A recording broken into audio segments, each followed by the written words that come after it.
In this video, I'm going to share with you the top 9 signs that somebody might be lying to you. Plus, at the end of this video, I'm going to teach you how to tell somebody's intentions instantly. Hi, I'm David Oneal, and this is Ultimate Mind Hacks. Now, the signs that someone is lying, it's not that easy to decipher. And unfortunately, there's no way to determine whether or not someone's being honest with 100% certainty. But there are some obvious signs that someone might be lying right to your face. Now, doing one of these things does not necessarily mean that they're lying. I'll say that again. Just one of these things doesn't mean they're lying. But if they're doing, say, 3, 4, 5, 6 of these things, that could really warrant further investigation. Are you ready to get started? This is a good show. Please like, subscribe, and share, and support the show on Patreon, because this is all ahead right now on Ultimate Mind Hacks.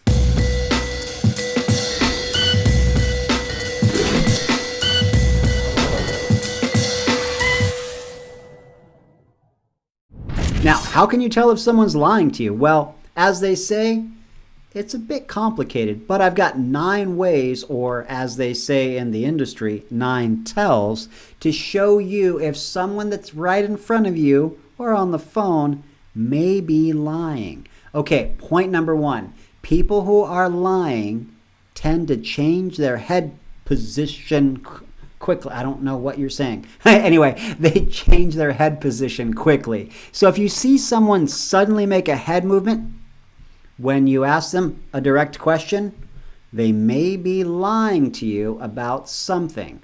The head will be retracted or jerked back, bowed down, cocked, or tilted to the side. This will happen often right before the person is expected to respond to a question. You've seen that before, right? Where were you last night? Me? It's kind of like, yeah. You can kind of tell, right? Point number 2, their breathing may change. Now, when someone's lying to you, they may begin to breathe heavily. This is a reflex action. When their breathing changes, their shoulders will rise and their voice may get shallow. Have you ever seen that?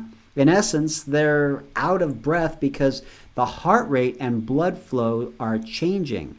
Your body experiences these types of changes when you're nervous and feeling tense, and this often happens to people when they lie. Point number 3, they tend to stand very still. It's common knowledge that people who fidget when they get nervous, they could be lying. But you should also watch out for people who are not moving at all. Now, this might be a sign of a primitive neurological fight rather than a flight response, as the body positions and readies itself for a possible confrontation. When you speak and engage in normal conversation, it's natural to move your body around in subtle, relaxed positions, and pretty much for the most part, this is all done unconsciously. But if you observe a rigid, catatonic stance devoid of movement, this could be a huge warning sign that something is a bit off. The person should be normal. Anytime they're not normal, but there's a risk, right? If you're looking for someone to be not normal, you'll pick up on things that are normal and you're thinking it's not normal, and then you ask them. So that's why I'm saying one of these things does not mean they're lying. 3, 4, 5, 6, 7 of these things, or all 9 of these things, yeah, probably is true. Point number 4, they might repeat words or phrases. Now, when people are lying, they're trying to convince you, and not only you, they're trying to convince themselves of something.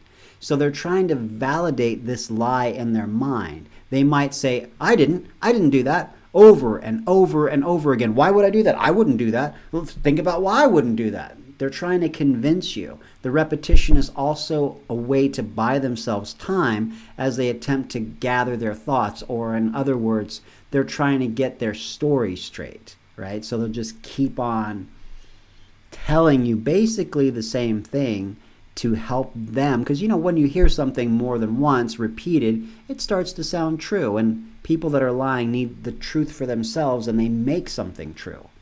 And they're convincing you. Number 5, they give too much information. When someone goes on and gives too much information that's not requested, and especially is in excess of details, there's a very high probability that they might not be telling you the truth.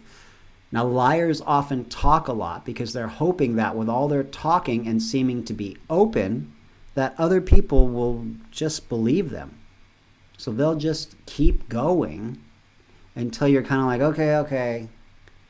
But it's another sign. Now, number 6, they may touch or cover their mouth. A telltale sign of lying is a person will automatically put their hands over their mouth when they don't want to deal with an issue or answer a question. Now, when an adult puts their hand over their lips, it means they aren't revealing everything. And when they don't want to tell the truth, they're literally closing off communication. I've not seen this as much. I mean, I guess if I think about it, maybe, but it's not one that I've seen as many times. Have you guys? Let me know in the comments. Now, point number 7, they tend to instinctively cover their vulnerable body parts. Now, this again is one of those things where like someone will put a pillow on their lap, or they'll put like a table or something in front of them, or a jacket over them. They do that a lot. I've seen this done a lot. This may include areas of the throat, chest, head, or abdomen. Now, in courtrooms, they say that they can always tell when someone's testimony has hit a nerve with the defendant when they see their client covering the throat. That seems weird, doesn't it? I don't know. Point number 8, they tend to shuffle their feet. Now, this is the body just taking over. Shuffling your feet tells you that the potential person that might be lying to you is uncomfortable and nervous. It also shows that they want to leave the situation. They want to actually walk away. This is one of the key ways to detect lying. Look at the feet. That could tell you a lot, because the feet are the most primitive. Like, we can stay really still and be like, I'm not lying to you, right? Yes, I'm holding still, but I'm not lying to you. But what you can't really control when you're trying to pay attention to all of this is you can't control the feet. The feet are super primitive, and they give a lot of tells. I give a lot more weight to the feet or body position, lower body position, than I do to the other tells. Point number 9, they might stare at you without blinking. Now, when people lie, it's common that they will break eye contact, but sometimes people have been told, if you look away, that means you're lying. So they'll just literally stare you in the face like this and maintain eye contact. It is also a way to control and manipulate you, because when someone's eyeballing you, you can do it for a little bit, for a while, but when it's unnatural, it kind of seems weird, and the person just kind of wants to turn away. So it's a manipulation and control technique. Now, when people tell the truth, they will most occasionally shift their eyes around, and they might look around the room. I mean, that's just normal. But if someone's lying, they'll look directly at you in ways to intimidate and control you. Or I've seen this one before. I remember I worked on a show, and the guy was like this. He would blink all the time. It was so weird. But it's another sign that they could be lying. Now, in summary, these are the 9 ways you can see if somebody's lying to you. And like I said, don't just look for one just because he's going like this or going like that or holding really still or going like this. You got to look at a whole bunch and then ask the same question in a different way, and then see if the actions in these 9 steps, are they falling into place? That's how you can tell, and you'll have a better indicator that way. Now, I promised you a bonus, and I'm going to give you a bonus. Now, how do you tell someone's intention? So you ask someone a question about a task or something, right? Like, what is your intention with getting a job or looking for a job, right? See what their emotion is. If it's sad or happy, that's one way, so you can see their emotion. And then the next way is ask them what they feel about getting the job, right? Like, hey, do you feel excited about getting the job? Well, not really. Or, oh yeah, I've got several prospects. And then if you see the emotion that they have, right?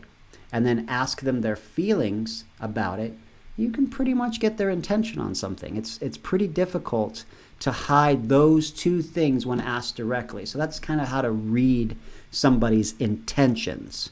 I'm David Oneal. Please like, subscribe, and share. And check out the links below because we've got courses on 30-day makeovers, schedules, and goal setting that make a huge transformation in your life. The links are below. Check it out. And if anything else, support us on Patreon because we love making these shows to help you live a transformative life.